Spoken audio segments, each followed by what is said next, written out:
कई सालों बाद ब्रेकअप के बाद मेरी मुलाकात मेरी अमीर एक्स गर्लफ्रेंड से एक एलिवेटर में हो गई। जैसे ही उसने मेरी बाहों में बच्चे को देखा वो इतनी घबरा गई जैसे मैंने उसे कभी पहले ऐसा नहीं देखा था। लेकिन मेरा दिमाग तुरंत उस रात में चला गया जब वो एक फेमस सिंगर के साथ गैला इवेंट में गई थी। दोनों एक दूसरे के साथ हंसते हुए काफी क्लोज लग रहे थे। उस वक्त मेरी इनसिक्योरिटी इतनी बढ़ गई थी कि मैं भाग गया था। मैं बिना कुछ कहे गायब हो गया, प्रॉपर ब्रेकअप तक नहीं किया। प्रेजेंट में वापस आते ही मैंने वहां से निकलने की कोशिश की, लेकिन उसने मेरा रास्ता रोक लिया। उसकी आंखें लाल थी। मुझसे मत बचो, उसने मिन्नत करते हुए कहा। बस कह दो कि तुम मुझे मिस करते हो, कह दो कि तुम मुझे छोड़ नहीं सकते, कह दो कि तुम सिर्फ मुझसे ही प्यार करोगे। बस ये वर्ड्स बोल दो और मैं तुम्हें कुछ भी दे दूंगी। मैं तुम्हारे बच्चे की स्टेप मदर भी बन सकती हूँ। आज मेरी बहन का बर्थडे था और उसने मुझे ओवरसीज से वापस बुलाया था। मैं एलिवेटर में अपनी नीस को गोद में लेकर घुसा हुआ था, उसे हंसा रहा था और अंदर मौजूद किसी और पर ध्यान ही नहीं था। वाह, वो लेडी कितनी प्रिटी है, क्या वो कोई बड़ी स्टार है? मेरी छोटी नीस ने हैरानी से पूछा। मैं इंस्टिंक्टिवली एलिवेटर की वॉल पर लगे जायंट पोस्टर की तरफ मुड़ गया। अगले ही पल मैं जम सा गया। वो क्लोई स्टर्लिंग थी। इतने सालों में मैंने सुना था कि वो बहुत सक्सेसफुल बन गई है। मैं कुछ सेकंड्स तक चुप खड़ा रहा जब पुरानी दब चुकी यादें एक साथ लौटाई और सांस लेना मुश्किल कर दिया। लेकिन वो सब अब पास था। मैंने प्यार से अपनी नीस की नाक दबाई और कहा, उसका नाम क्लोई स्टर्लिंग है। वो बहुत पावरफुल बिजनेस वुमन है। बस अफसोस की बात यह है कि जितनी अमेजिंग वुमन वो है उतनी अच्छी गर्लफ्रेंड नहीं थी। तभी एलिवेटर के डोर्स खुले और एक खूबसूरत आवाज वाली वुमन अंदर आई। सर, क्या आप अभी मेरे बारे में बात कर रहे थे? वाओ, हेलो लिटिल वन, तुम्हें नहीं लगता मैं प्रिटी हूँ? वाओ, तुम भी कितनी प्रिटी हो। हे, तुम बिल्कुल पोस्टर वाली लेडी जैसी लग रही हो। मेरा दिल एकदम गले तक आ गया। वो आवाज बहुत ज्यादा फैमिलियर थी, इतनी फैमिलियर कि मेरी रूह तक में बसी हुई थी। जब मैंने आखिरकार नजर उठाई, मेरी आंखें उसकी आंखों से मिल गईं, जैसे वक्त रुक गया हो। क्लोई पहले तो हैरान हुई, फिर उसकी नजर मुझ पर टिक गई। उसकी भौहें सिकुड़ गईं और उसकी आंखें मेरे और बच्चे के बीच इधर उधर घूमने लगीं। कुछ ही देर में उसका एक्सप्रेशन ठंडा हो गया, बिल्कुल उसी आइसी मास्क की तरह जो मुझे याद था। मैं इंस्टिंक्टिवली एक कदम पीछे हट गया और उसके लिए जगह बना ली। हेलो। मेरा इतना पोलाइट और डिस्टेंट ग्रीटिंग सुनकर क्लोई कड़वी सी हंसी। बस इतना ही, मेरे लिए सिर्फ हेलो। अच्छा हुआ एलिवेटर जल्दी ही मेरे फ्लोर पर रुक गया। मैंने अपनी नीस को और कसकर पकड़ा और जल्दी से बाहर निकल गया। रुको, उसने मेरे पीछे आते हुए कहा। क्या मैं तुमसे एक सवाल पूछ सकती हूँ? क्या ये तुम्हारा बच्चा है? नोप, ये मेरे अंकल हैं, है ना हैंडसम? इनकी अभी शादी नहीं हुई है, ये एकदम सिंगल पिंगल है।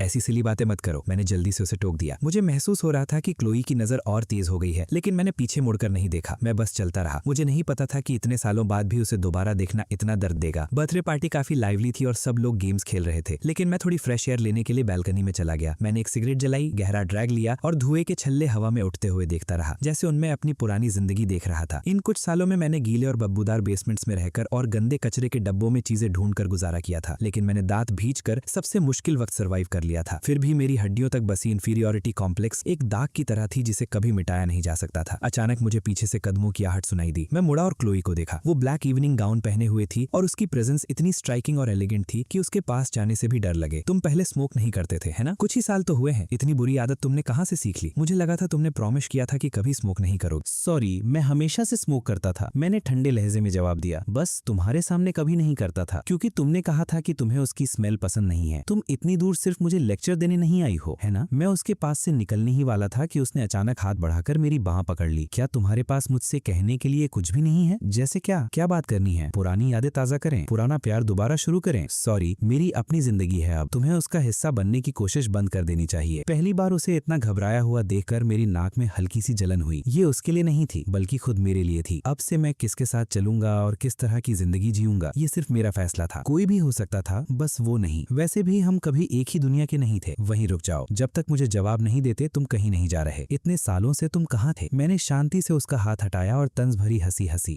मुझे ढूंढ रही थी? क्यों मिस स्टर्लिंग, तुम्हारे लिए क्या मैं सिर्फ एक कुत्ता नहीं था जिसे तुम जब चाहो बुला लो और जब चाहो भगा दो? क्या हुआ, आप परेशान हो क्योंकि तुम्हारा कुत्ता भाग गया? मैं खुद को नीचा नहीं दिखा रहा था, मैं सिर्फ सच कह रहा था। क्लोई चुप हो गई। उसकी नजर इतनी तेज थी जैसे मेरी स्किन को चीरते हुए मेरे दिल के उन अंधेरे कोनों तक पहुंच जाएगी जहां फफूंदी लगी हुई थी, और ये राज खोल देगी कि मैं अब भी उससे प्यार करता हूँ। ईथन मिलर, तुम एक बास्टर्ड हो। तुम्हारी हिम्मत कैसे हुई बिना एक शब्द कहे गायब हो जाने की? क्लोई और मेरी मुलाकात कॉलेज में हुई थी। उस वक्त मैं सिर्फ थोड़े से मंथली अलाउंस पर गुजारा करता था, जबकि वो पहले ही फाइनेंशियली इंडिपेंडेंट थी। जब हम रिलेशनशिप में थे तब लगभग सारे खर्चे वही उठाती थी। जब दूसरे स्टूडेंट्स एग्जाम्स और फेल होने की टेंशन लेते थे, मैं उसके पीछे पीछे दुनिया के अजूबे देख रहा होता था। न्यूयॉर्क सिटी में एक रात की पार्टी का खर्चा मेरे पूरे साल की बचत से ज्यादा होता था। मेरे लिए ये सब एक खूबसूरत सपने जैसा था जिसे एक दिन टूटना ही था। हमारे बीच एक ऐसी क्लास डिवाइड थी जिसे पार करना नामुमकिन था। हम एक नॉर्मल कपल की तरह नहीं रह सकते थे। वो हमेशा बिजी रहती थी और मेरा मैसेज घंटों तक अनआंसर्ड रह जाता था। ये लगातार इनसिक्योरिटी मुझे अंदर से तोड़ रही थी। जब भी हम बाहर जाते, उसके दोस्त मेरा नाम तक याद रखने की जरूरत नहीं समझते थे। उनकी नजरों में मैं सिर्फ एक एक्सेसरी था, एक टेम्परेरी गेस्ट जिसे कभी भी रिप्लेस किया जा सकता था। फिर एक दिन सब कुछ बदल गया। मुझे पता था कि वो एक इवेंट अटेंड कर रही है और मैं उस जगह के पास ही था, तो मैंने चुपके से उसे देखने का सोचा। बस उस एक नजर ने सब खत्म कर दिया। स्पॉटलाइट के बीच वो उस फेमस सिंगर के साथ रेड कारपेट पर चल रही थी। वो परफेक्ट लग रही थी। उसका कस्टम गाउन उसकी खूबसूरती और ग्रेस को और उभार रहा था। दोनों एक दूसरे के साथ हंसते हुए इतने अच्छे लग रहे थे जैसे हेवन में बनी हुई जोड़ी हो। मैं अंधेरे में खड़ा उन्हें देख रहा था, एक साथ शांत भी और पूरी तरह टूटा हुआ भी। वो एक ऐसी दुनिया थी जिसे मैं कभी छू नहीं सकता था। मेरे जागने का वक्त आ गया था। उस रात हवा बहुत ठंडी थी। मैं उस अपार्टमेंट को छोड़कर चला गया जो उसने मेरे लिए खरीदा था। ना ब्रेकअप ना गुड बाय। मैंने अपना सिम कार्ड तोड़ दिया, सारे सोशल मीडिया अकाउंट्स डिलीट कर दिए और खुद को उसकी दुनिया से पूरी तरह मिटा दिया। मैंने गहरी सांस ली, खुद को यादों से बाहर खींचकर प्रेजेंट में वापस लाया और अपने सामने आंसुओं भरी आंखों वाली क्लोई को देखा। मिस स्टर्लिंग, थोड़ा सेल्फ रिस्पेक्ट रखिए। मैं मानता हूँ उसे देखकर मेरा दिल अब भी तेज धड़कता था, लेकिन वो प्यार नहीं था, बस एक गहरा दबा हुआ इंस्टिंक्ट था। अब मैं हर सिचुएशन के प्रोज और कॉन्स सोचता हूँ। उसकी जिद शायद उसके अंदर की नाराजगी से पैदा हुई थी। उस जैसी लड़की जो जन्म से ही फिनिश लाइन पर खड़ी थी, एक गरीब लड़के को छोड़कर चले जाने को हजम नहीं कर सकती थी। वो उसका पहला प्यार था जिसे वो कभी भूल नहीं पाई। वो जो उसे छोड़कर चला गया था, लेकिन ऐसा प्यार बहुत भारी बोझ था और मैं उसके लायक नहीं था। मैंने दोबारा उसका हाथ अपने से अलग किया और कड़वी सी हंसी हंसी। उस वक्त इतनी अचानक चले जाने के लिए सॉरी, लेकिन अब मैं तुम्हें साफ साफ बता सकता हूँ क्लोई, हमारा साथ कोई फ्यूचर नहीं है। जिस पास्ट को तुम छोड़ नहीं पा रही हो, उसकी मेरे लिए अब कोई वैल्यू नहीं बची। हम दोनों की दुनिया कब की अलग हो चुकी है। उम्मीद करता हूँ तुम अपना ख्याल रखोगी। इतना कहकर मैं बिना एक पल की हिचकिचाहट के मुड़कर चल दिया, लेकिन लगता था क्लोई को मेरी बात समझ ही नहीं आई। मैं कुछ ही कदम आगे बढ़ा था कि वो दौड़कर मेरे पास आई, मेरा हाथ पकड़ा और मुझे पास के स्टेयरवेल में खींच लिया। मिस स्टर्लिंग, खुद को संभालिए, मुझे छोड़िए। नहीं, मैं तुम्हें एक बार पहले ही खो चुकी हूँ। इस बार तुम कुछ भी कहो, मैं तुम्हें कभी नहीं छोड़ूंगी। मैं कुछ समझ पाता उससे पहले ही क्लोई ने खुद को मेरी तरफ झुका दिया और मुझे किस कर लिया। मेरी आंखें एकदम खुल गईं और मेरा दिल जोर जोर से धड़कने लगा। मैं बिल्कुल जम गया था, समझ नहीं आ रहा था क्या करूं। काफी देर बाद उसने अपना सिर मेरे कंधे पर रख दिया। उसकी बाहें मेरी कमर के गिर्द कसकर लिपटी हुई थी और उसका पूरा जिस्म कांप रहा था। फिर मुझे अपने कंधे पर गर्म नमी महसूस हुई। वो रो रही थी। खामोश स्टेयरवेल में मुझे क्लोई की दबी हुई सिसकियां साफ सुनाई दे रही थी। क्या तुम्हारा गेम खत्म हो गया? इतने सालों से तुम मुझसे छुपे हुए हो, क्या तुम अब वापस आ सकते हो? उस भारी खामोशी में मुझे एहसास हुआ कि हमेशा बेपरवाह दिखने वाली क्लोई के भी इमोशंस थे। आखिर में वो भी एक इंसान ही थी। शायद उसे छोड़ दिए जाने का दर्द था, लेकिन उससे क्या फर्क पड़ता था। इतने सालों में उसके आसपास सक्सेसफुल आदमियों की कमी नहीं थी। फिर वो पास्ट को और मुझे क्यों नहीं छोड़ पा रही थी? मैंने अपना बिल सख्त कर लिया और उसे धीरे लेकिन मजबूती से खुद से अलग कर दिया। मैंने तुमसे कहा था हमारे बीच कुछ पॉसिबल नहीं है। मैंने उसकी आंखों में घबराहट देखी, फिर धीरे धीरे उसकी पहले वाली चमक बुझ गई। वो निराश हो गई थी। उसे दोबारा बोलने की हिम्मत न देते हुए मैं मुड़कर चल दिया और इस बार पीछे मुड़कर नहीं देखा। बाहर निकलते ही मेरी टक्कर मेरी बहन से हो गई जो मुझे ढूंढ रही थी। क्या हुआ? क्या तुम्हें ऐसी पार्टीज की आदत नहीं है? इतना उदास चेहरा क्यों बना रखा है? कुछ नहीं, अंदर थोड़ा घुटन हो रही थी, इसलिए फ्रेश एयर लेने आ गया था। चलो, केक कटिंग का टाइम हो गया है। अच्छा, लिली कह रही थी कि तुम्हारी मुलाकात किसी बहुत प्रिटी लेडी से हुई है। क्या तुम उसे जानते हो? हाँ, जानता हूँ। कॉलेज में मेरी गर्लफ्रेंड थी, एक्स। मेरी बहन जो सब कुछ जानती थी ने मेरे कंधे पर हाथ रखा और कहा कि जब तक मैं खुश हूँ, मुझे कभी शादी ना करनी पड़े तो भी कोई बात नहीं। मैं मुस्कुरा दिया और मेरे सीने में एक गर्म सी फीलिंग फैल गई। कुछ दिन बाद मेरा असिस्टेंट लियो गॉसिप भरे एक्सप्रेशन के साथ मेरे पास आया। मिस्टर मिलर, बाहर एक वुमन आई है जो स्पेसिफिकली आपसे मिलना चाहती है। बहुत गॉर्जियस है और उसका वाइब भी काफी पावरफुल है। क्या मैं उसे अंदर भेज दूं? नाम क्या है उसका? उसने नहीं बताया, बस इतना कहा कि वो आपको अच्छी तरह जानती है और आपसे मिलना जरूरी है। मैंने टाइम देखा, भौएं सिकोड़ी, लेकिन आखिर में सिर हिला दिया। उसे कॉन्फ्रेंस रूम में वेट करने को कहो। कुछ अर्जेंट काम खत्म करने के बाद जब मैंने कॉन्फ्रेंस रूम का दरवाजा खोला, तब मुझे समझ आ गया कि वो इतनी जिद क्यों कर रही थी। वो क्लोई थी। जैसे ही उसने मुझे अंदर आते देखा, उसकी खूबसूरत आंखें हल्की सी हिल गईं और उसके होंठ खुले, लेकिन आवाज नहीं निकली। मैं भी कुछ पल के लिए चुप रह गया। क्या इस वुमन को सिंपल इंग्लिश समझ नहीं आती? ईथन, मत जाओ, उसने जल्दी से कहा जब उसने मुझे मुड़ते हुए देखा। मैंने एक गहरी सांस ली और उसके सामने बैठ गया। सीईओ स्टर्लिंग, लगता है मेरा स्टूडियो ढूंढने में आपने काफी तेजी दिखाई है। मैं आपको 1 मिनट देता हूँ, बोलिए क्या काम है? क्लोई की पलकें हल्की सी कांपी। उसने खुद को संभालने के लिए गहरी सांस ली। ईथन, मैं आज तुम्हारी सर्विसेज हायर करने आई हूँ। मैंने सुना है तुम एक रिनाउंड ज्वेलरी डिजाइनर हो, इसलिए मेरे पास तुम्हारे लिए एक बड़ा प्रोजेक्ट है। मुझे एक डायमंड रिंग डिजाइन करवानी है। ये सुनते ही मैंने भौं उठाई। मेरी दिलचस्पी जाग गई। मेरी डिजाइन फीस बहुत महंगी होती है, मैं अफोर्ड कर सकती हूँ। सवाल ये है कि क्या तुम ये काम लेने की हिम्मत रखते हो?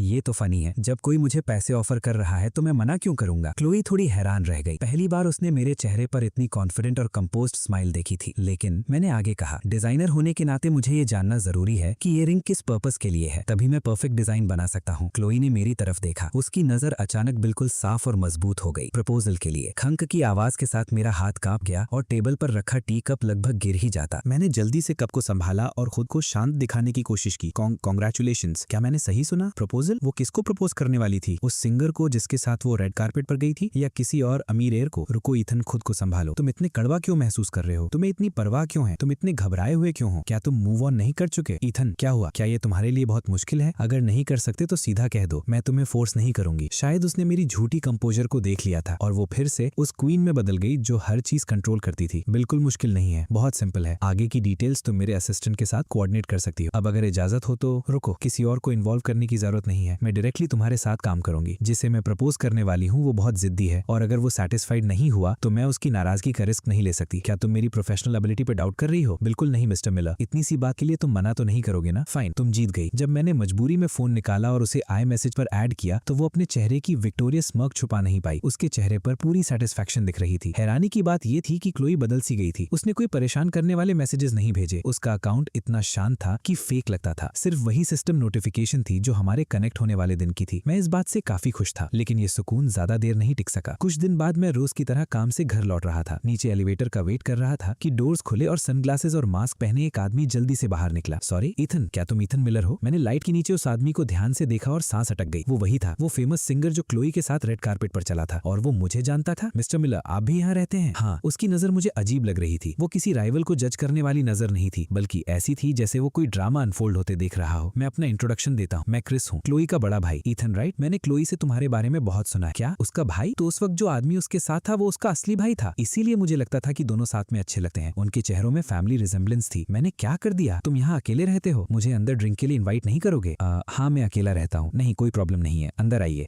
मेरे पास चाय नहीं है, सिर्फ बॉटल्ड वाटर है। फीजी चलेगी? मुझे कोई भी चीज चलेगी जब तक वो गीली हो। उसकी आंखें मेरे और अपार्टमेंट के बीच इधर उधर घूम रही थी, जिससे मैं काफी अनकंफर्टेबल हो रहा था। तुम क्यूरियस नहीं हो कि मैं तुम्हें कैसे जानता हूँ? हम पहले कभी मिले नहीं है ना? क्या ये पूछने की भी जरूरत थी? ऑब्वियसली इसका कनेक्शन क्लोई से ही था। तुम्हारे गायब होने के बाद ही मुझे तुम्हारे बारे में पता चला। मेरी बहन ने तुम्हें ढूंढने के लिए पूरी दुनिया छान मारी, हर जगह ढूंढा, लेकिन उससे तुम्हारे बारे में कुछ नहीं मिला। उसने मुझसे कहा था कि अगर तुम इस दुनिया में नहीं रहे तो उसे समझ नहीं आएगा कि वो अकेली फ्यूचर का सामना कैसे करेगी। उसने पूरा 1 साल तुम्हें ढूंढा। मैं उसे उम्मीद से निराशा तक जाते हुए देखता रहा। वो धीरे धीरे डिप्रेशन में डूबती जा रही थी। जब मैंने उसके अपार्टमेंट का दरवाजा तोड़कर खोला, मैंने उसे जमीन पर पड़ा हुआ देखा, चुप, बिल्कुल हिले बिना। क्लोई, उस दिन मैंने कसम खाई थी कि अगर तुम कभी मेरे हाथ लग गए तो मैं तुम्हारी खाल उतार दूंगा, बास्टर्ड। लेकिन मैंने कभी इमेजिन नहीं किया था कि होश में आने के बाद क्लोई सबसे पहले मुझसे ये कहेगी, क्रिस तुमने मुझे बचाया ही क्यों? मेरा दिमाग सुन्न हो गया और मेरे पैरों से ताकत निकल गई। मैं सीधा जमीन पर गिर पड़ा। क्लोई, उसने मेरी वजह से खुद को मारने की कोशिश की थी। मैंने क्या कर दिया था? मेरे दिमाग में क्लोई की तस्वीर उभर आई। ठंडे बाथटब में अकेली पड़ी हुई, मेरे लिए सब कुछ छोड़ देने को तैयार। मेरा पूरा जिस्म बुरी तरह कांपने लगा। क्रिस ने मेरी तरफ देखा और बोला, तुम्हें शुक्रगुजार होना चाहिए कि तुम अब भी रो सकते हो, और तुम्हें जिंदगी भर शर्मिंदा भी रहना चाहिए, क्योंकि तुम वही आदमी हो जिसने उस औरत को ठुकरा दिया जो तुमसे इतना गहरा प्यार करती थी। एक ऐसी औरत जो तुम्हारे लिए मरने तक को तैयार थी। मैं सॉरी हूँ मिस्टर स्टर्लिंग, मुझे सच में कुछ पता नहीं था। तुम्हें सॉरी तो होना ही चाहिए। क्रिस अचानक आगे बढ़ा और मेरी कॉलर पकड़ ली।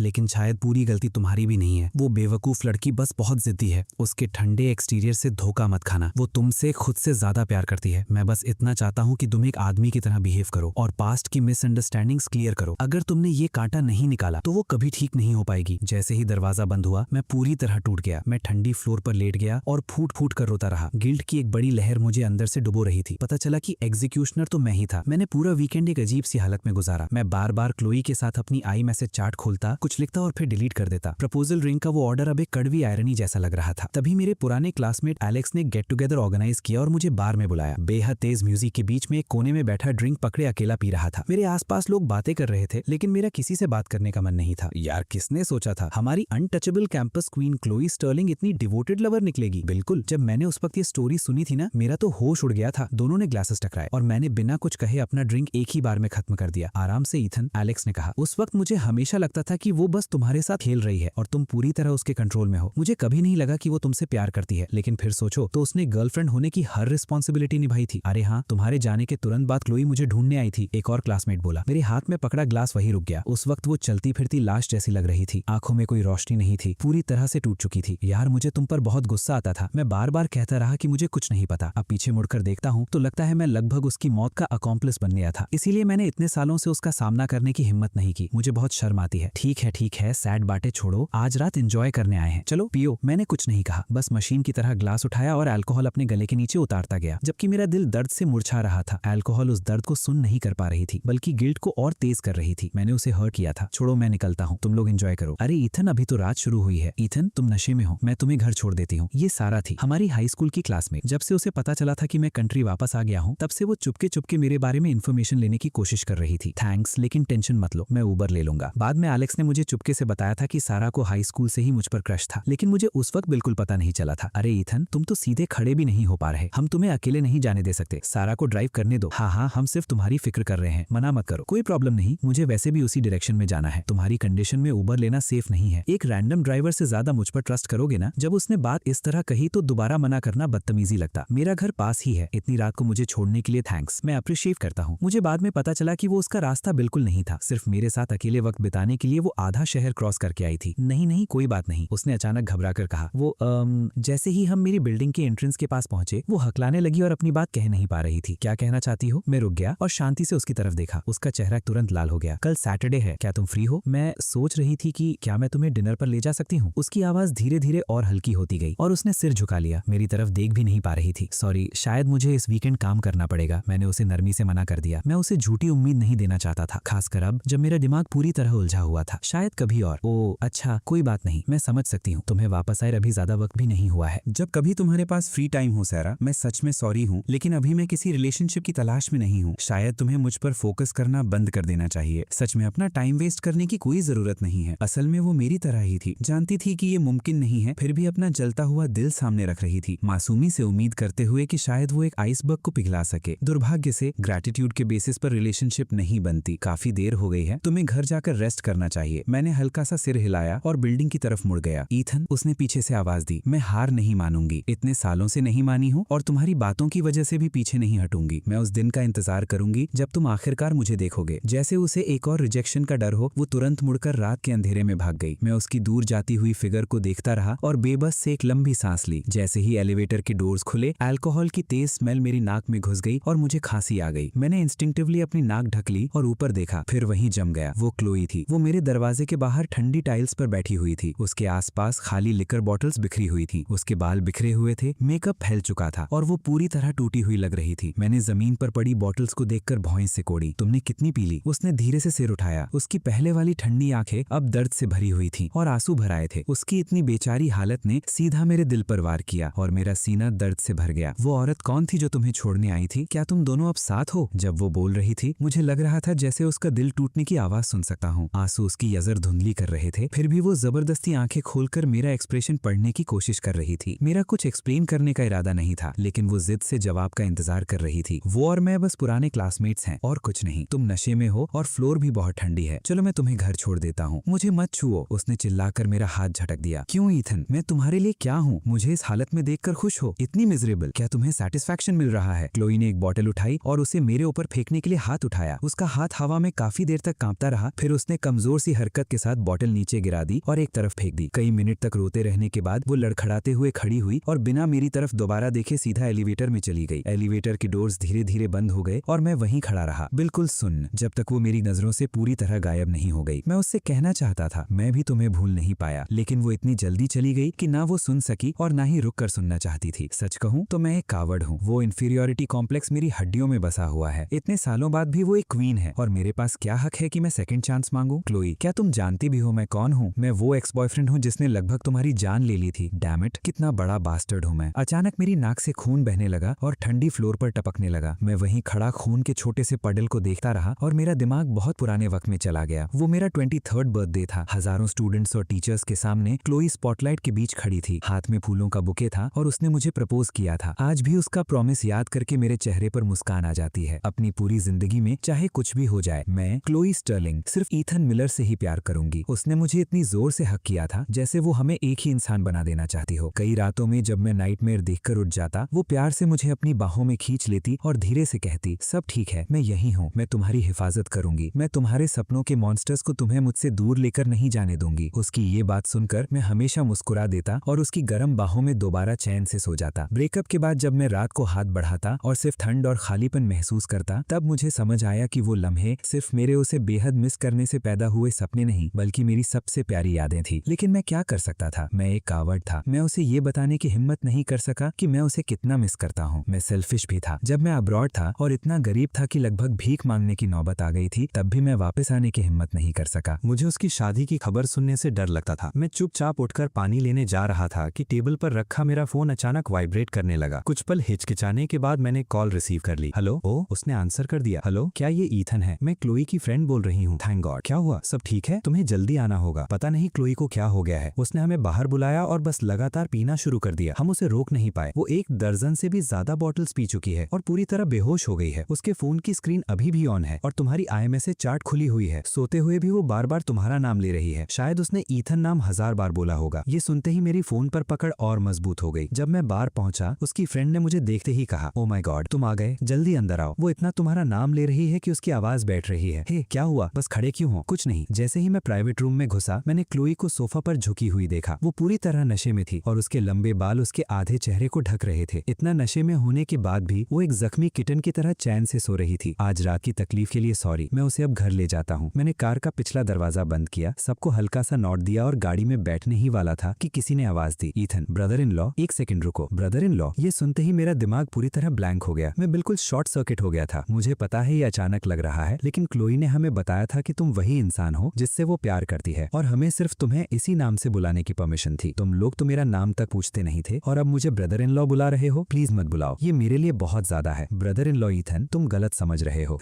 हमें तुम्हारा नाम पूछने की जरूरत ही नहीं पड़ी। क्लोई हर वक्त तुम्हारे बारे में बात करती रहती थी। हर दूसरा वर्ड ईथन होता था। ईथन ये, ईथन वो। वो इतना प्यार करती थी कि उसने तुम दोनों के फ्यूचर बच्चों के नाम तक सोच लिए थे। सच कहूं तो हमने तुम्हारा नाम इसलिए नहीं पूछा क्योंकि हमारे कान पहले ही तुम्हारा नाम सुनकर भर चुके थे।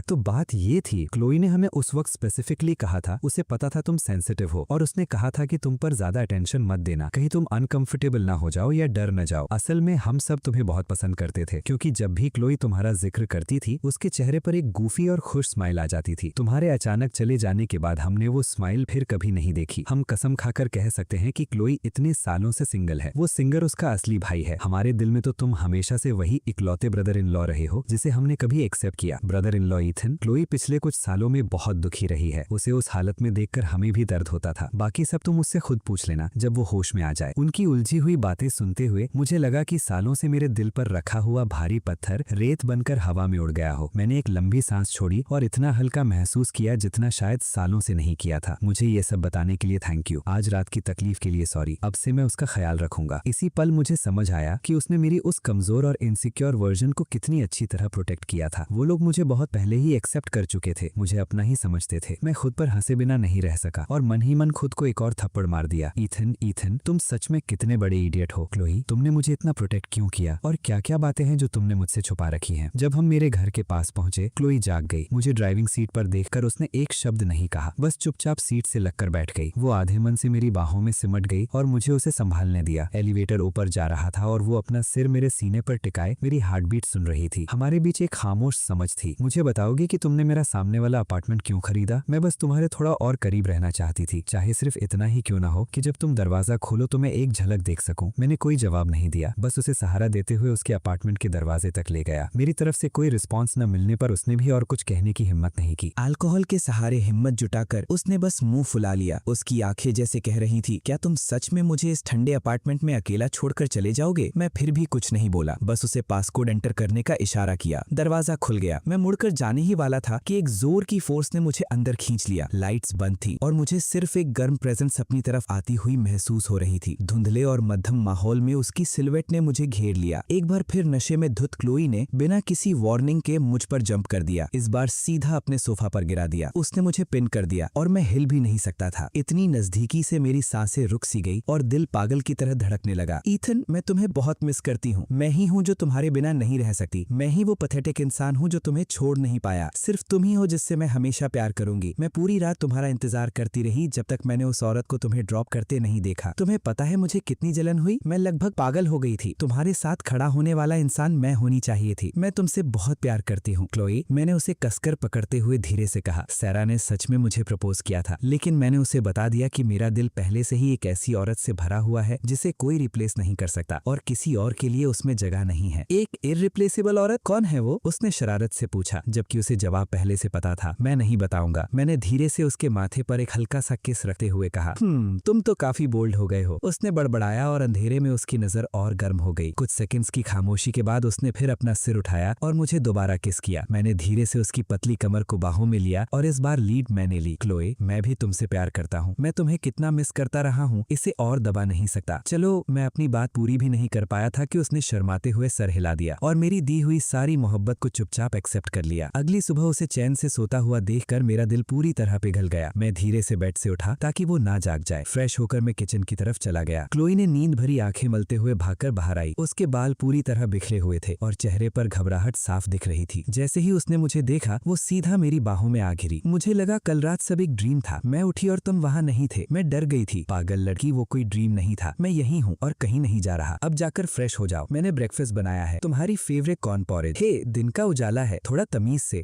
ये वही टेस्ट है। तुमने कैसे बनाया? इतना डिलीशियस कैसे है? मैं हाथ पर ठोड़ी टिकाए उसे देखता रहा जब मेरी नजर अनजाने में उस हाथ पर पड़ी जिसमें वो स्पून पकड़े हुए थी। उसकी सफेद कलाई पर एक हल्का लेकिन साफ स्कार दिख रहा था। मेरे एक्सप्रेशन में बदलाव देखकर उसने जल्दी से अपना हाथ टेबल के नीचे छुपा लिया। मुझे देखने दो। मत देखो, बहुत अगली लगता है। मुझे देखने दो। वो घबरा गई, लेकिन फिर धीरे से अपना हाथ मेरी तरफ बढ़ा दिया। जैसे ही मेरी उंगलियों ने उस पुराने स्कार को छुआ, मेरी आंखों से आंसू बहने लगे। उसके पास्ट का वो निशान इतना साफ और दिल तोड़ देने वाला था कि मैं उसे देख भी नहीं पा रहा था। मैं आगे सोचने की हिम्मत भी नहीं कर सकता। अगर क्रिस वक्त पर नहीं पहुंचता, अगर वो ट्रेजेडी सच में मुझसे छीन लेती, तो मैं क्या करता? मैं एक गुनाहगार बन जाता। उस पल के बाद हमारे बीच सिर्फ जिंदगी और मौत का फासला रह जाता। अगर ऐसा हो जाता तो मैं अपनी पूरी जिंदगी बेइंतहा पछतावे में गुजारता और कभी खुद को माफ नहीं कर पाता। तुम रो क्यों रहे हो? पागल हो क्या? इसमें रोने वाली क्या बात है? मैं तो यही हूँ, बिल्कुल ठीक। जितना ज्यादा वो बेपरवाह बनने की कोशिश करती, उतना ही मेरा दिल दर्द करता। I am sorry. मैंने अपना चेहरा उसकी बाहों में छुपा लिया और उसे मुझे एक बच्चे की तरह पकड़ने दिया। तुम्हें बिल्कुल अंदाजा नहीं है कि उस वक्त मैं कितना होपलेस था और मैं तुमसे कितनी नफरत करता था। मैं तुमसे नफरत करता था क्योंकि तुम मेरी जिंदगी में आई, मुझे उम्मीद दी और फिर उसे छीन ली। मैं तुमसे नफरत करता था क्योंकि तुम इतनी क्रूअल थी कि मुझे छोड़कर चली गई। बाद में मुझे समझ आ गया, जब मैं तुम्हें ढूंढ नहीं पाया तो मैंने फैसला किया कि मैं खुद को इतना सक्सेसफुल बनाऊंगी कि तुम मुझे इग्नोर ही ना कर सको। मैं बिना रुके काम करती रही, अपनी रेपुटेशन बनाती रही, ताकि अगर तुम कहीं जिंदा हो तो दुनिया के किसी भी कोने में हो तो मुझे जरूर देख लो। मैं चाहती थी कि तुम जानो कि मैं अच्छा कर रही हूँ, कि मैं एक्सेप्शनल हूँ, लेकिन उससे भी ज्यादा मैं बस ये चाहती थी कि तुम जानो कि मैं तुम्हें कितना मिस करती हूँ। मैंने उसे कसकर अपनी बाहों में भर लिया, जैसे उसे अपने वजूद का हिस्सा बनाकर कभी छोड़ना ही न चाहूं। तुम जानते हो ना, मेरे लिए हमेशा से सिर्फ तुम ही थे। मैंने कसम खाई थी कि मैं तुमसे शादी करूंगी और दुनिया की सबसे खुश औरत बनूंगी। उसकी बातें धीरे धीरे मेरे अंदर की सेल्फ लोजिंग की कमजोर दीवारों को तोड़ रही थी। आई एम सॉरी, तुमने इतने सालों में बहुत दर्द सहा है। बस अब होना बंद करो वरना मैं गुस्सा हो जाऊंगी। खुश रहो। उसने मेरे आंसू पूछे और दोनों हाथों से मेरा चेहरा पकड़ लिया। ईथिन, मुझे तुमसे छोड़कर चले जाने के लिए सच में नफरत है, लेकिन मैं कितनी पैथेटिक हूँ। अपनी पूरी जिंदगी के लिए मैं पूरी तरह तुम्हारी हूँ। उस वक्त मैं बहुत ज्यादा सेंसिटिव था, अपनी इनसिक्योरिटीज की वजह से बात करने से बचता था और जिद करके सिर्फ वही मानता था जो मेरी आंखों ने देखा। ये मेरी सबसे बड़ी गलती थी। आज मुझे अपने दिल के उस पुराने जख्म को खोलना ही था। क्लोई, मैं तुमसे सच बोलना चाहता हूँ। जब हम रिलेशनशिप में थे, मैं बहुत इनसिक्योर रहता था। तुम्हारे आसपास ग्लैमरस और अमीर लोग रहते थे और मैं बस एक गरीब स्टूडेंट था। मुझे हमेशा डर लगता था कि मैं तुम्हारे लायक नहीं हूँ। मैं अपनी खुशियां तुमसे शेयर करने की हिम्मत नहीं करता था और अपने दुख तो बिल्कुल भी नहीं। मुझे पता था तुम बिजी रहती हो और मैं तुम्हें डिस्टर्ब करने से डरता था। हमारे रिलेशनशिप में मुझे हर दिन ऐसा लगता था जैसे मैं एक टाइट रोप पर चलने वाला क्लाउन हूँ। ऊपर से तुम्हारा नेचर भी नेचुरली कूल था, इसलिए जब भी तुम थोड़ी सी डिस्टेंट लगती थी, मुझे लगता था कि तुम बस मेरे साथ खेल रही हो। तुम एक बहुत अच्छी गर्लफ्रेंड थी, लेकिन मुझे कभी नहीं लगा कि मैं तुम्हारा पार्टनर बनने के लायक हूँ। काफी लंबे वक्त तक मैं खुद को तुम्हारी लीश पर बंधे एक कुत्ते की तरह देखता रहा। जब तुम खुश होती थी तो मुझे रिवॉर्ड मिलता था, जब तुम उदास होती थी बस और मत बोलो। पता नहीं कब उसकी आंखें भी आंसुओं से भर गई थी। ईथन, प्लीज अपने बारे में ऐसे मत बोलो। मैंने कभी भी तुम्हें उस नजर से नहीं देखा। सिर्फ अब जाकर उसे समझ आया था कि मैं उस वक्त इतना इनसिक्योर क्यों रहता था। आई एम सॉरी ईथन, मुझे बिल्कुल अंदाजा नहीं था कि हमारे बीच इतनी सारी मिसअंडरस्टैंडिंग्स थी। तुम्हें पता है मैं तुम्हें कितना पसंद करती हूँ। वो मुझे बिल्कुल एक बच्चे की तरह तसल्ली दे रही थी और उसकी आवाज मुझे वो सुकून दे रही थी जो मैंने सालों से महसूस नहीं किया था। वैसे हमारी पहली मुलाकात यूनिवर्सिटी में नहीं हुई थी। मुझे $50 वेनमो करो, फिर बताऊंगी। मैं तुम्हें 50,000 वेनमो करूंगा। मैं तुम्हारे 1000 सीक्रेट सुनना चाहता हूँ। हमारी पहली मुलाकात एक बारिश भरी रात में हुई थी। मेरे डैड हॉस्पिटल में थे और मैं जल्दी से उनके पास पहुंचने की कोशिश कर रही थी। एरिया काफी सुनसान था और मुझे कोई कैब नहीं मिल रही थी। मैं लगभग तेज बारिश में भागने ही वाली थी कि तुमने मेरी परेशानी देख ली। तुमने एक शब्द भी नहीं कहा और बस अपना इकलौता अम्ब्रेला मुझे दे दिया। और तुम, कोई बात नहीं, मैं पास ही रहता हूँ। मैं कुछ समझ पाती उससे पहले ही तुम तेज बारिश में भाग गए। उस रात इतनी तेज बारिश हुई थी कि तुम पूरी तरह भीग गए थे और उस पल ने मेरे दिल पर एक ऐसा निशान छोड़ दिया जो कभी नहीं मिटा। मुझे याद है मैंने सोचा था ये कौन सा पागल लड़का है जो एक अनजान इंसान को अम्ब्रेला देने के लिए खुद भीगने को तैयार है। कितना सिली। उस वक्त मुझे लगा था कि हम कभी दोबारा नहीं मिलेंगे, लेकिन फिर मैं उस वॉलंटियर इवेंट में गई और लाल जैकेट्स पहने हुए इतने सारे लोगों के बीच मैंने तुम्हें एक नजर में पहचान लिया। मुझे तभी समझ आ गया था कि ये हेवन का साइन है। है। ईथन, जब तुम सोचते थे कि मैं बस टाइम पास कर रही हूँ, सच ये था कि जिस दिन से हम रिलेशनशिप में आए उसी दिन से मैं सोचने लगी थी कि तुम मुझे शादी के लिए कब पूछोगे। मैं तुमसे इतना प्यार करती थी, लेकिन तुम बहुत इंडिपेंडेंट थे। अगर तुम कहते थे कि मैं तुमसे प्यार करता हूँ तो चेहरे पर अक्सर ठंडा एक्सप्रेशन होता था, लेकिन अगर कहते थे कि प्यार नहीं करते तो भी मैं तुम्हारी काइंडनेस महसूस कर सकती थी। मेरी फ्रेंड्स मुझसे जलती थी और इस बात से मुझे गुस्सा और एंजाइटी दोनों होती थी। मुझे डर लगता था कि कहीं कोई और इतने वंडरफुल लड़के को मुझसे छीन ना ले। जब भी मैं किसी और लड़की को तुम्हारे पास देखती थी तो मुझे बहुत जेलसी होती थी। मैं तो इस बात से भी परेशान हो जाती थी कि मैं स्टूडेंट नहीं हूँ और हर दिन तुम्हारे पास नहीं रह सकती, लेकिन मैंने कभी ये सब दिखाया नहीं। मैं सब कुछ अपने अंदर दबा लेती थी। तुम जो भी करना चाहते थे मैंने कभी इंटरफेयर नहीं किया। मैं तुम्हारे डिसीजंस की रिस्पेक्ट करती थी और शायद इसी वजह से तुम्हें गलतफहमी हो गई कि मैं तुम्हें वैल्यू नहीं करती या तुमसे उतना प्यार नहीं करती, है ना? उसकी आंखों में बेइंतहा नरमियत और सच्चाई थी। पता चला कि वो मेरी परवाह उतनी नहीं बल्कि उससे भी कहीं ज्यादा करती थी जितना मैंने कभी इमेजिन किया था। तो वो मुझे तब से जानती थी जब मैं उसे जानता भी नहीं था। मैं तुम्हें ये दिखाने से डरती थी कि मैं तुमसे कितना प्यार करती हूँ। ईथन, सच ये है कि मैं भी इनसिक्योर और फ्रेजाइल हूँ। तुम इडियट। सबसे ज्यादा अबांडन होने से डर मुझे लगता है। मैंने तो ये तक सोच लिया था कि अगर तुम सिर्फ मेरे पैसे से प्यार करते हो तब भी मैं ठीक रहूंगी, क्योंकि कम से कम मेरे पास पैसे तो हैं। लेकिन मेरी बदकिस्मती देखो, तुमने मेरे पैसे से नहीं मुझसे प्यार किया। असल में उस वक्त मेरा चुपचाप चले जाना इन सब वजह से नहीं था। मैंने गलती से सोच लिया था कि क्रिस तुम्हारा बॉयफ्रेंड है, बस इतनी सी बात। क्लोई ने आंखें फाड़कर मुझे देखा। ईथन, क्या तुम इडियट हो? तुमने मुझसे पूछ क्यों नहीं लिया? सीरियसली, मैं तो सिर्फ अपने भाई के साथ डिनर अटेंड कर रही थी। वो इतनी गुस्से में लग रही थी कि जैसे फट पड़ेगी। उसने घूर कर मुझे देखा और फिर जोर से मेरे कंधे पर काट लिया। तुम मुझसे सामने आकर पूछ सकते थे। मुझे तुम्हारे टैंट्रम से डर नहीं लगता, मुझे सिर्फ इस बात से डर लगता था कि तुम बिना कुछ कहे चले जाओगे। मैं बार बार सोचती रहती थी कि मैंने आखिर क्या गलत किया। उसकी आवाज दर्द से भरी हुई थी। ईथन, मुझे तुमसे बहुत नफरत है। उस रात हमारे बीच की सारी गलतफहमियां आखिरकार सामने आ गईं। मैंने उसे धीरे से गोद में उठाया और बेडरूम में ले गया। उसके चैन से सोते हुए चेहरे को देखकर मैं उसके माथे पर एक किस रखने से खुद को रोक नहीं पाया। गुड नाइट मेरी सिली गर्ल। दोबारा साथ आने के बाद क्लोई बदल गई थी। वो हर दिन मेरे साथ चिपकी रहना चाहती थी, जैसे उसे डर हो कि अगर उसने एक पल के लिए भी नजर हटाई तो मैं फिर से गायब हो जाऊंगा। मुझे पता था कि वो बहुत इनसिक्योर थी। सच कहूं तो मैं भी था। हम दोनों ही डरते थे कि कहीं दूसरा इंसान फिर से खो न जाए। इसलिए इस बार हम दोनों ने अपने दोबारा मिले हुए प्यार को बहुत संभाल कर रखा। रात को भी वो मुझे कसकर पकड़कर सोती थी, जैसे उसे डर हो कि आंख खुलते ही पता चले सब एक ड्रीम था। मैं तुम्हें फिर कभी नहीं छोड़ूंगी, अपनी मौत के दिन तक भी नहीं। मेरा नया ब्रदर इन लॉ अब भी मुझे पसंद नहीं करता था और शायद अब भी मुझे पंच मारना चाहता था, लेकिन फिर भी उसने दिल से हमें कांग्रेचुलेशंस दी। वो और कर भी क्या सकता था? आखिर मैं वही आदमी था जिसे उसकी बहन ने चुना था। उस दिन उसकी बेस्ट फ्रेंड उसे चालाकी से वहां ले आई, बिना उसे प्लान के बारे में कुछ बताए। जैसे ही उसने दरवाजा खोला और रूम को फूलों और बलून से भरा हुआ देखा और मुझे उसके आखिर में खड़ा देखा, वो वहीं रुक गई। मैं सूट पहने उसकी तरफ चला और एक घुटने पर बैठ गया। मिस क्लोई स्टर्लिंग, मेरा नाम ईथन मिलर है। क्या आप मुझसे शादी करेंगी और मेरी वाइफ बनेंगी? लगभग उसी पल उसकी आंखों से आंसू बहने लगे। मेरे हाथ में वही रिंग थी जो उसने मुझे डिजाइन करने के लिए कमीशन की थी। मुझे मानना पड़ेगा, ये औरत एक ब्रिलियंट स्ट्रैटेजिस्ट थी। जिन चीजों को मैं कोइंसिडेंट समझता रहा वो असल में उसकी बहुत सोची समझी प्लानिंग थी, लेकिन उससे क्या फर्क पड़ता था। मिस क्लोई स्टर्लिंग, आज हमारी पहली मुलाकात को 7 साल हो गए हैं। पिछले 4 सालों में ऐसा एक भी पल नहीं था जब मैंने तुम्हें मिस न किया हो। मेरी जिंदगी एक घने कोहरे में घिरी हुई लगती थी जब तक हम दोबारा नहीं मिले। उस सुबह जब रोशनी तुम्हारे चेहरे पर पड़ी थी तुम इतनी खूबसूरत लग रही थी कि मेरी सांस थम गई। उसी पल मुझे अचानक डर लगने लगा कि अगर मैंने आंखें बंद कर ली तो ये सब गायब हो जाएगा, और उन कुछ ही मिनटों में मैंने तुम्हें प्रपोज करने का फैसला कर लिया। मुझे तुम्हें प्रपोज करना ही होगा। मैंने तुम्हें 4 साल इंतजार करवाया, जबकि तुमने बेवकूफी से मेरे लिए 7 साल इंतजार किया। तो अब मैं ऑफिशियली तुमसे तुम्हारी बाकी पूरी जिंदगी मांग रहा हूँ। मैं तुम्हें एक घर देना चाहता हूँ, एक ऐसा घर जो सिर्फ हमारा हो। क्लोई, क्या तुम मेरे साथ इस दरवाजे के पार चलोगी? दरवाजे के बाहर क्लोई ने अपने मुंह पर हाथ रख लिया। उसका पूरा जिस्म कांप रहा था। हमारे फ्रेंड्स जोर जोर से चिल्लाने लगे, शादी कर लो, शादी कर लो, मैं करूंगी, मैं करूंगी। उसने बिना एक पल की हिचकिचाहट के रोते हुए कहा और सीधा मेरी बाहों में आ गई। उसे अपनी बाहों में पकड़े हुए जब वो रो रही थी, मुझे अचानक लगा कि मैं दुनिया का सबसे लकी आदमी हूँ। इतने सालों तक चाहे मैं कितना भी भागता रहा, वो कभी नहीं गई। वो हमेशा वहीं खड़ी रही, मेरा इंतजार करती हुई कि मैं कब मुड़कर उसे देखूं। मैंने उसका हाथ पकड़ा और बहुत संभल कर वो रिंग उसकी उंगली में पहना दी जो मैंने उसके लिए तैयार की थी। बस बस, अब मत रो, आज से तुम मिसेस मिलर हो। सबने सुना, मैं अब मिसेस मिलर हूँ। उसने आंसू भरी मुस्कान के साथ अपना रिंग वाला हाथ ऊपर उठाया, जैसे पूरी दुनिया को दिखाना चाहती हो। ईथन, मुझे लग रहा है कि मैं अभी दुनिया की सबसे खुश औरत हूँ। हमारे फ्रेंड्स की तालियों और चीयर्स ने हमें घेर लिया, लेकिन उसकी नजर सिर्फ मुझ पर टिकी हुई थी। तुम दुनिया का सबसे खूबसूरत गिफ्ट हो जो मुझे मिला है। ये सुनते ही मेरी नाक में जलन सी हो गई। सच तो ये है कि मैंने उसे कभी नहीं बताया था कि मेरे लिए भी दुनिया का सबसे खूबसूरत गिफ्ट वो ही थी। मैंने उसे ये भी कभी नहीं बताया था कि उस बारिश वाली रात मैंने अपना आखिरी जिंदा रिश्तेदार खो दिया था। उस वक्त मैं पूरी तरह टूटने के किनारे पर था और बारिश को अपनी फीलिंग्स छुपाने के लिए यूज कर रहा था। अपनी लगभग बर्बाद हो चुकी हालत में मैंने कभी इमेजिन भी नहीं किया था कि एक छोटी सी काइंडनेस के बदले किस्मत मुझे इतना कीमती तोहफा देगी। वो एक छोटे से सूरज की तरह थी जिसने मेरी अंधेरी दुनिया को रोशन कर दिया। जब हमने अपने वाउज एक्सचेंज किए, वो अपनी उंगलियों पर खड़ी हुई और मेरे कान के पास धीरे से बोली, तुम वो सबसे गहरा सीक्रेट हो जिसे मैंने हमेशा अपने दिल में छुपा कर रखा है। शादी के 6 महीने बाद क्लोई प्रेग्नेंट हो गई। वो पहले से भी ज्यादा क्लिंगी हो गई और अक्सर एक इनसिक्योर बच्ची की तरह बिहेव करती थी। हनी, जब बेबी पैदा हो जाएगा क्या तुम बेबी से प्यार करोगे और मुझसे नहीं? ऐसा कैसे हो सकता है? मेरे दिल में तुम्हारी जगह कोई नहीं ले सकता, हमारे बेबी भी नहीं। मैंने मुस्कुराकर उसे अपनी बाहों में खींच लिया और प्यार से समझाया, जल्द ही एक छोटा सा बेबी तुम्हें अपनी प्यारी सी आवाज में ममा बुलाएगा। जब ऐसा होगा क्या तुम बेबी में इतनी बिजी हो जाओगी कि मुझे अटेंशन ही नहीं दोगी? बिल्कुल नहीं, क्योंकि इस पूरी दुनिया में तुम हमेशा मेरे फेवरेट रहोगे ईथन। उसने अपना चेहरा मेरे सीने से लगाते हुए कहा। उसकी आवाज में मिठास भी थी और यकीन भी।